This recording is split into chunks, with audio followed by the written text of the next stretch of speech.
Thank you, and we wish you all the best. Competitors, you may begin when you are ready.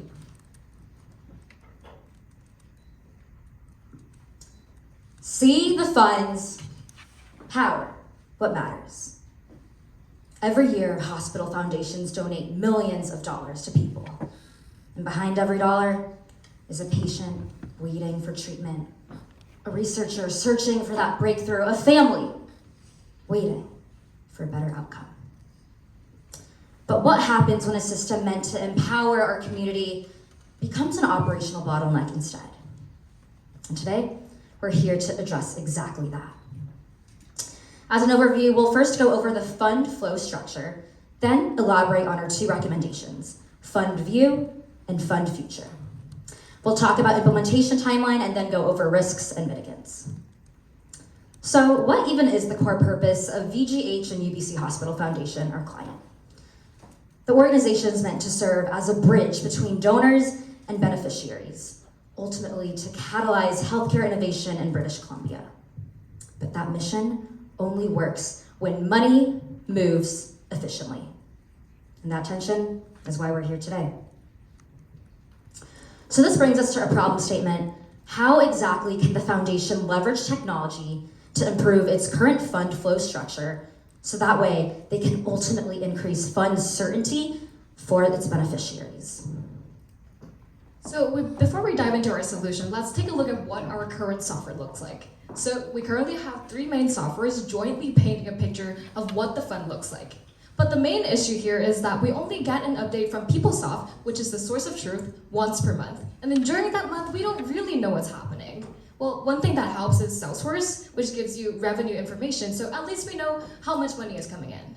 But then how much money is going out, we don't even know that. So that's a huge problem, because imagine today you need to spend some money on something urgent, but then you don't even know how much money you have. And so this is a major problem, but then on top of that, your users, the recipient, and the signatories don't even know who to contact to even get this information. And so this brings us to our first bottleneck that we identified today, which is low fund visibility. And our first solution, the fund view, tackles exactly that. Now on top of this, we also identified other bottlenecks, which is the fund allocation efficiency that we'll address today with our second solution, which is fund future. So when hundreds of funds are buried, how do we surface fund visibility? Because right now, as a signatory, knowing your balance depends on who you know. Uncertainty should never be a privilege. So we noticed that not knowing your fund balance immediately really causes three main issues: delayed decisions, overspending risk, and misallocated staff capacity. So we realized that calculating your remaining funding balance is actually through an equation, and the math is simple. You take the money that you start off with, you subtract it by the money that you've spent, and that gives you your remaining money that you have left. And these numbers have always been accessible to the signatories, they just never had a platform to calculate the remaining money that they had left for them. So introducing FundView, which tracks your remaining fund balance to really improve fund visibility. So how does this work exactly? Well, we can see that we have the same three software components right there. This is untouched. But instead of having users directly communicating with the system, we'll have FundView, our software platform, sit as the middle layer between our users and the system. And so every month, the recipient is responsible of downloading the monthly report from PeopleSoft and then uploading that to FundView. This serves as our fund basic number for this month. On top of that, let's say that you have a new donation come in, a new revenue that's recorded by Salesforce, and Salesforce will automatically push this update to FundView, adding on top of your existing balance. Again, you have the updated number. Now say that your signatories need to expend something, they do this directly in the software, and this number is again deducted directly from your balance, and there you go. You have the expend recorded and the updated fund balance. And so the more important part is that this information is always accessible by not only the recipient, but also the signatories. And so that's it. A simple formula that makes everything work, that allows you to see the up-to-date information, but also on top of that, there's going to be notifications for both the recipient and signatories to let them know what actions they need to take and when to take them. And so this jointly forms a platform that allows everyone to see where the responsibility lies, regardless of staffing changes. So now imagine that you are a signatory yourself. Let's take a look at what FundView's front-end interface looks like. So we have a balance and we see all the funds that you own. Let's click that top one. That's actually a research fund that UBC Hospital Foundation owns. So we automatically see total donated, total expenses, and the estimated balance. Again, it's simple math. And then you also see that total donated is pulled from Salesforce. This has always been a number that's accessible to the signatories. We log an expense. Let's say this is $10,000, and then we click Submit and Approve. View the updated fund, and you automatically see that the estimated balance has gone down by $10,000, and that remaining fund balance is that number that now the signatory can see immediately. The other 3 signatories are also notified immediately, so that way they can approve this expense themselves. So now looking at FundView financially, we calculated a positive benefit cost ratio, meaning that for every $1 that the foundation spends on operating FundView, this generates a $2.57 return for the organization.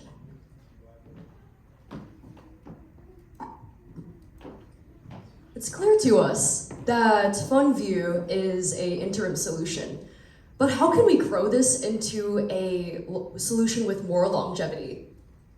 So we know that with FundView, we can create certainty, and now with that certainty, we can use data to leverage AI, automation, and donor engagement to create more long-term certainty. And I've used the word certainty 2 times. What does that mean? Let's have a look. There's 2 types of certainty, right? The first is short-term certainty, and the second is long-term systemic certainty. So with our first recommendation, we've solved the immediate operational bottleneck of not being able to access that money. So yes, that is implemented, but how can we make that more strategic? How can we take a surface level bottleneck reduction and make it into a system that operates with more equity, a system that operates to distribute funds more proportionately across departments? So let's have a look at our current donor model. So as most nonprofits are, donors donate to causes that they feel most compelled to donate to. My mother had breast cancer, so I feel most compelled to donate to a breast cancer department. This money is then, of course, funneled by the foundation downward into the departments that need them. But let's flip that model on its head. Why don't we target the departments that lack that visibility? The departments that aren't on the signage on the streets, that are not flashy, that desperately need that money. And the foundation can utilize its fantastic marketing skills and cater its donation forms so that when donors address these user-facing materials, they're able to select departments that actually use their money to create impact. And let's have a real-life example at this gap of margin. So your foundation has produced over $150 million. And let's look at the delineation here with HIV research and diabetes research. HIV research on average per patient is about $2,500. But let's look at diabetes. That's only $38. It's clear to us that this margin is not representative of need differences, but rather visibility. Right now, this model chases after donor attention. We should pivot this so that it fixates more so on patient need. And this is our second recommendation, Fund Future. Fund Future uses hospital funding usage, using via hospital receipts and hospital requests for funding to further allocate that data in a more prioritized manner. And you might be asking, okay, well, why did we choose primary institutional data, hospital data? And why did we choose funding usage specifically? Well, let me break it down for you. So we chose primary hospital data because you service hospitals, and specifically in Vancouver. And so we want to create an internal ecosystem where hospital data is being used to help with hospital fund allocation, to better create hospital solutions for hospital patients. Second, out of all the KPIs we could have parsed through, why did we choose funding usage specifically? Why did we not choose demographic? Why did we not choose age? Why did we not choose per case? Well, let me pose a hypothetical scenario for you. Let's say you have 2 patients with the exact same symptoms, the exact same, or very similar, because they're in real life, very similar cases of need. Depending on which location of a hospital they go to and what time of year they go to, the cost per patient can greatly vary. So what this tells us is that cost per patient is no longer a reliable KPI for us to center our structure on, and rather, historical data of what departments have been historically using is more reliable for us to track and predict future usage for these departments. In fact, it's also a KPI that is obviously easily quantifiable, easily trackable, and we are realistic with a new system that we don't want to overflood it with too many KPIs, instead one that is clear, trackable, and evident for everyone. Great, so I know we've talked a lot about data, right? But it's not very clear right now how this directly translates to a value add for the foundation right now. There are 5 distinct steps that we can talk you through on how this creates value add. The first step is understanding, well, which department and which location is requesting this fund. We identify the end user. Then what we are looking at is, well, what is in the request itself? We're seeing timestamps. We're also seeing the monetary value in terms of demand. We can then put this in predictive modeling using artificial intelligence to understand what does this look like in terms of time-wise, in terms of monetary demand in the future, in the next year, in the next 2 years, and the next 3 years. And then the 4th step of the process is the KPI step. And this is where the golden nugget information really comes in. Here, we're able to understand a few key aspects. We're able to understand, well, how much fund is required in the next year? Or how long do we have until funds run out? Or more specifically, which department should we prioritize and which one needs funding initiatives the most? Furthermore, this also provides opportunity for the foundation to connect with donors better as well. Look, here's a department you should invest into or donate towards. Here's the biggest impact you can have. Next, let's look at, for example, a real-life case study. In 2021, Vancouver saw an influx of Southeast Asian older-aged males within the area. Statistically, we have seen in this time period more Southeast Asian males who have suffered from type 2 diabetes as well as cardiovascular disease. And furthermore, they're concentrated in the St. John's Hospital area. What we see when we access Fund Future is we see 3 KPIs rise up. First, the demand for funds. Second is the timeline to secure this demand. And third is the urgency of these departments. As a result, the hospital can now focus on these departments specifically and fundraise where it's targeted. Another example, let's look at seasonality. Diseases have seasonality, but a lot of times, even with understanding seasonality, there remains a gap between when funding is needed and when funding is actually delivered. Let's take RSV, for example. With our predictive modeling, we're able to more accurately model when fundraising or funding can be delivered. And most importantly, we're looking and basing this only on past funding costs and not on case types or etc. Because as Sarah has said, case types does not accurately directly correlate to how much funding is needed.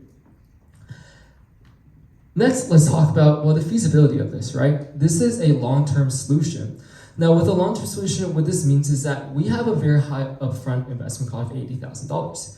But more importantly as well, when it comes to recurring yearly costs, it's only just 18% of the total cost, which makes it much more feasible.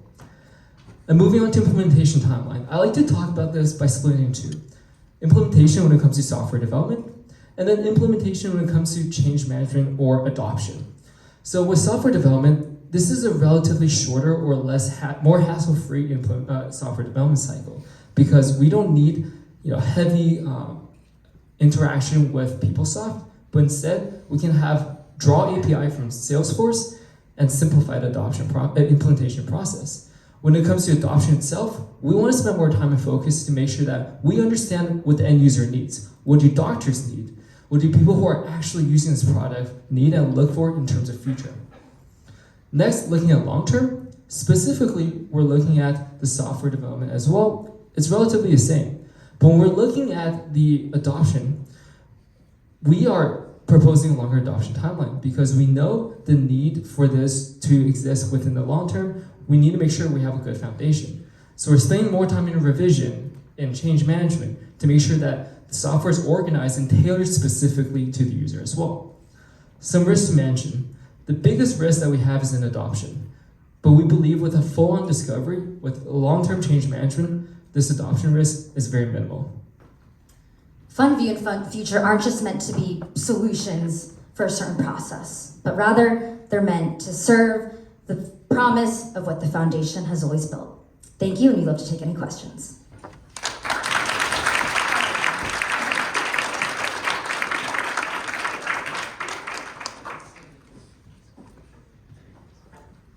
Thank you, team. Please give me a minute to adjust the Q&A portion of the presentation.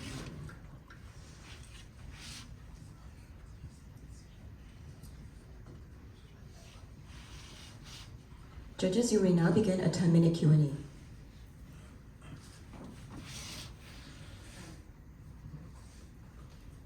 All right, thank you very much for your presentation. So I'd like to ask a question around the predictive analysis and the word certainty.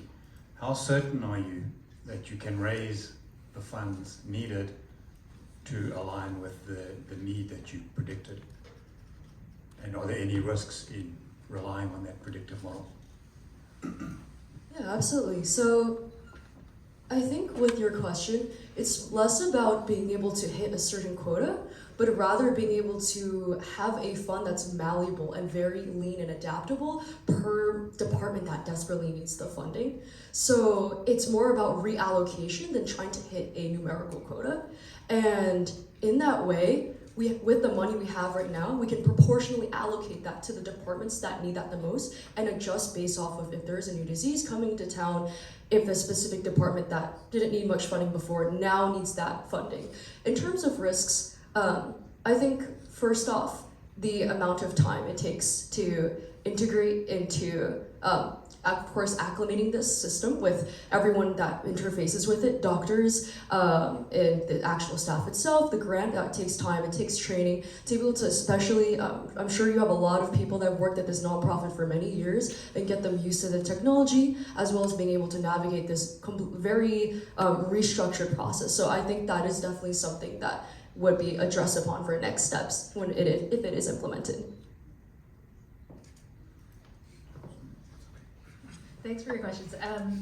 Is FundFuture, are there any additional elements of FundFuture that would help that sort of original question of access for fund holders, or is FundView meant to also integrate with FundFuture?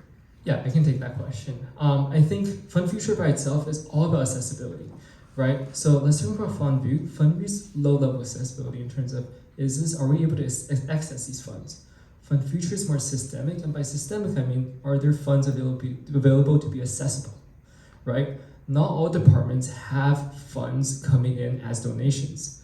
FundFuture prioritizes the departments that needs it the most, so that they have funds to even access, to even have funds to use. Does that answer your question?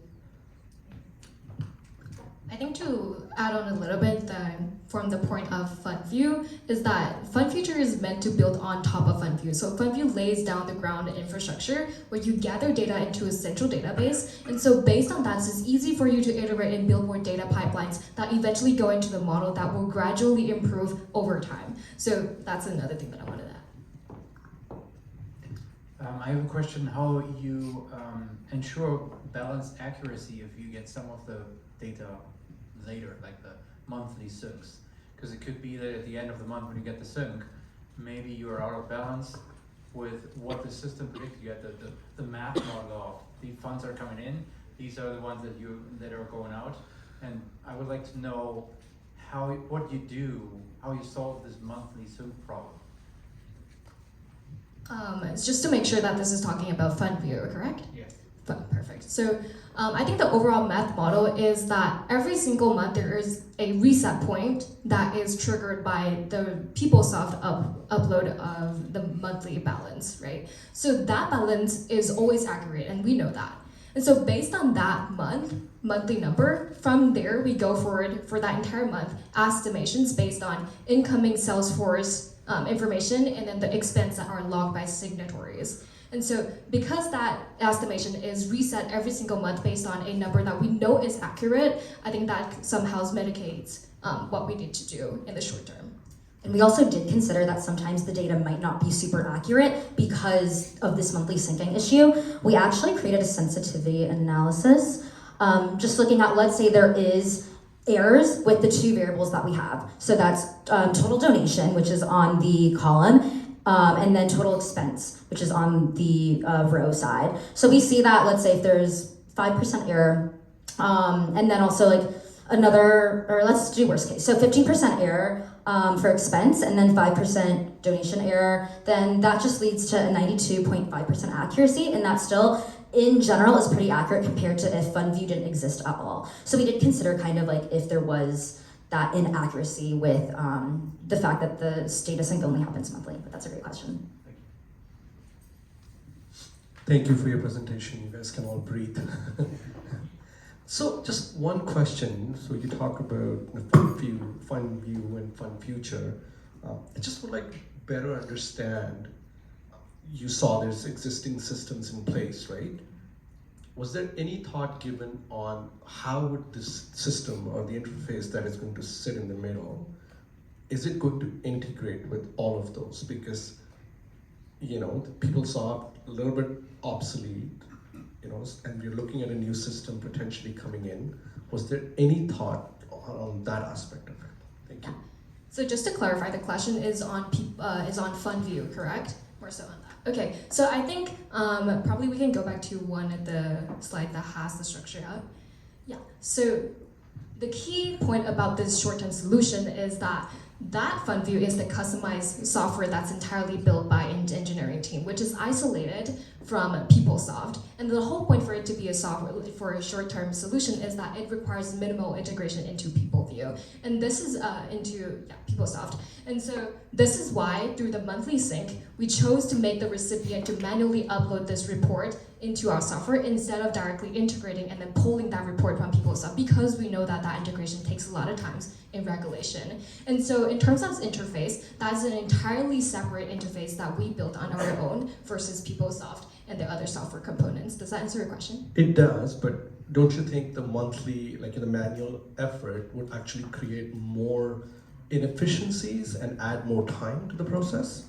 Yeah, that's definitely one of the downsides to our solutions, but I think this is, but from our consideration standpoint, that this, given that it's a short-term solution, long-term everything is going to change, and then because we only is meant to fill that gap, that manual labor is somehow acceptable for now versus a system that is directly non-existent at all. And I think there might be ways, once we get further into the solution, there can be ways to automate that process, but the important point is to lay down this infrastructure. Okay, so just, sorry, one more follow-up. So once we have this and we then go to the future, what does the entire timeline look like? When do we get to the ideal state? 3 years, 5 years, 10 years? Sure. So I think realistically, when we're looking at a short-term solution specifically to this situation, it takes around like 1 to 2 years to narrow down the key functionalities that you know you need in PeopleSoft. And then on top of that, the migration also takes time. So realistically, we're looking at a minimal of 3 to 4 years for this short-term solution to exist. And so during that period, FundView will exist entirely during that period. But then from there, once we decide whether we're going to migrate away from PeopleSoft or we're going to further develop in correlation with other institutes on PeopleSoft, depends on the direction. Because of the existence of Fund Future, we can ensure that this software time and sunk cost is still very much long-term and it's justifiable. Quick question to Fund Future. You said you're using hospital data in order to put in these cycles and learn from it. How do you ensure data and privacy compliance with the data that you put in? Yeah, that's a great question. Our main concern here is we're not actually having any private data when it comes to per patient, right? The only data we're drawing from is submission in terms of budgeting. Just think about, we're just using budgeting data to predict based on the timeline. So in terms of that, I don't think there's too much compliance when it comes to privacy, because hospitals, departments submit their budget data pretty regularly, and it's non-discriminatory, it's not specific to anyone. Does that kind of answer your question? Yep. Okay. And also just to add on to that, we did in our slides create in a case study example. So this is RSV, and then that 6-week gap from when funding pressure peaks, like what Tim talked about. So again, whether or not someone tests positive for a disease like RSV, that's not necessarily private. You go to hospital and then you indicate that you are sick. And then with the disbursement of funds, that also is data that, of course, the foundation has themselves. So that's how we address that. Thank you.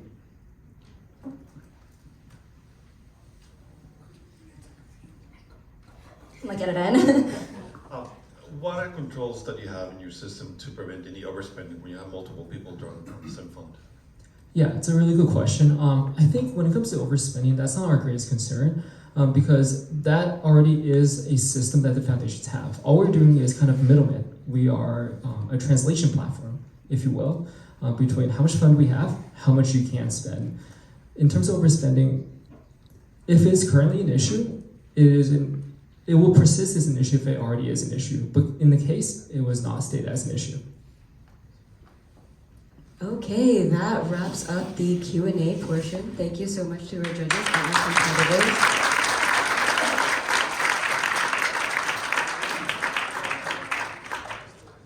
Amazing.